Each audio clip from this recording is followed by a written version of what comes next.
Are you going to the Singapore Grand Prix for the first time? Are you looking for helpful hints and tips on how to navigate the Singapore Grand Prix from someone who's done it before? Hi, my name is Lauren. I have been to 4 Grand Prix so far, 3 in Australia, 1 in Singapore, and I will be at the Singapore Grand Prix later this year. By no means am I an expert on actually going to a Grand Prix, however these are just some of the things that have actually helped me whenever I've gone to a Grand Prix before. Hello from the future. I just wanted to actually come on here before this video starts and just do a minor announcement here, but just a bit of also advertising. If you have the social media platform that goes FB, I am actually a moderator on a group called Singapore F1 Grand Prix Tips and Advice.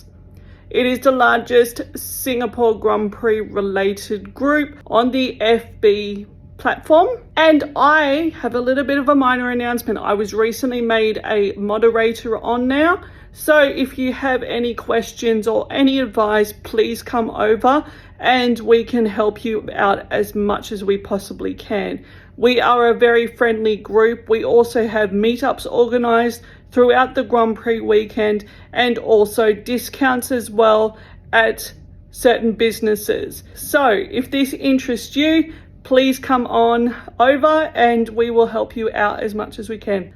Back to the video. Now let's just talk about the do's and don'ts in Singapore. Although the media loves to actually hype up that you can't smoke or chew gum and makes it so fearful that you could automatically be thrown in jail for doing that, here's just some common courtesy stuff and common sense stuff maybe that you should know about Singapore. First up, let's talk about vapes and e-cigarettes. Singapore has cracked down hard on this in the last couple of years. Best bet for this is just leave it at home. Don't bring it with you because it can be an extremely expensive holiday if you're caught with a vape in Singapore. Whilst researching for this video, I have actually spoken to a lot of Singaporean locals who've actually said that there's been a really big crackdown in recent months, particularly at major events like concerts or other sporting events. They have literally been taking out these e-cigarettes or vapes and finding people on the spot for actually bringing them into this event. Bag searches will be in effect at the Singapore Grand Prix. There is police presence everywhere at the Singapore Grand Prix.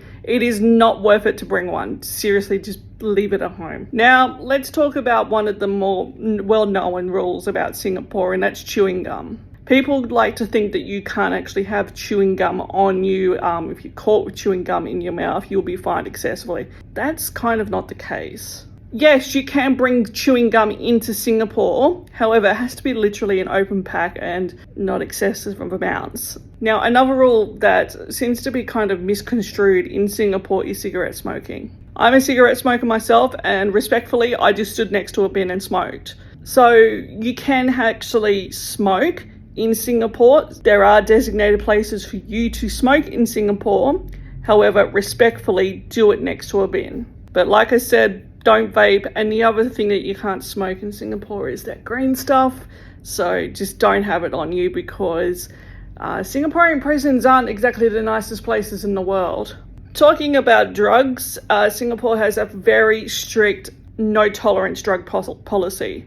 This is even with certain medications that you might be able to find over the counter in your home country. The maximum penalty that you could actually be inflicted on you if you are caught with illegal drugs in Singapore is the unalive penalty. So please be aware of this. Especially if you are coming into Singapore with things like opioids, antipsychotics, antidepressants, medical marijuana, and also ADHD medication. Now, if you do actually take any of those kind of medications, you can get approval from the Singaporean government before you depart to come into Singapore with this medication. I'll put a link down here below where you guys can actually search up whether or not you do need to actually get approval from Singapore on how to do this. I will do a video at a later date on how to actually go through this process because I am somebody who needs to get approval from the government to bring my medication with me. All right, next rule we can talk about is littering. Okay, littering is actually one of the ones that it is a big no-no in Singapore, and it is one of the ones that is kind of highly publicized as well. There are bins everywhere. Use them. Just use them because littering is an absolute no-no in Singapore. There is plenty of bins around the circuit park at this Formula One, so you will have no problem trying to find a bin. All right, next up, we're going to talk about when you are going to a hawker center. Now, common etiquette is that the auntie or uncle who is on cleanup service staff is not your waiter. When you finished your meal, take your dishes and your tray to the designated drop-off zone. Otherwise, you could be fined up to $300. Next up, just common sense shit when you're on the MRT. Number one, don't eat or drink on the MRT. The other thing is, if you found a liking to durian, you cannot bring it on the MRT as well. When you're at the MRT station, or if you're actually at any escalators around Singapore, the right of way is that you stand on the left and you leave the right open, those who need to actually get up the stairs a little bit faster. All right, next up, let's talk about just some common courtesy stuff, particularly around Singapore, and maybe just some common sense stuff about Singaporean customs. And the major one is that reserving spots is actually really common in Singapore, okay? And if you were going to, say, watch the concerts at the Singapore Grand Prix, you will actually most likely see somebody might leave their belongings behind to reserve a spot. You might also see this as at a hawker center or a cafe, for example, where somebody might leave a water bottle behind, or maybe even a packet of tissues. Whatever you do, don't move any of those kind of things because they've been reserved for somebody. That's just how it goes in Singapore. Quick story time about this. Last year at the Singapore Grand Prix, when I was waiting at the Padang for Robbie Williams, some incredibly rude women came up to the front where some people had reserved their spot. They had used maybe their belongings or whatever. And when they'd seen all these things, what did they start doing? They started throwing these things behind them and just chucking them away. When these women actually were told the cultural expectation of Singapore, where it's very commonplace for people to reserve spots by leaving belongings behind, they didn't like that because their ego didn't match the expectation of Singapore, and started calling people putas and started swearing and just becoming really crappy people. Just don't be like those folks. All right, next up, let's talk about another cultural norm in Singapore. Don't jaywalk. In Singapore, you can be fined on the spot for jaywalking, and if you're a repeat offender, you can actually be jailed for it.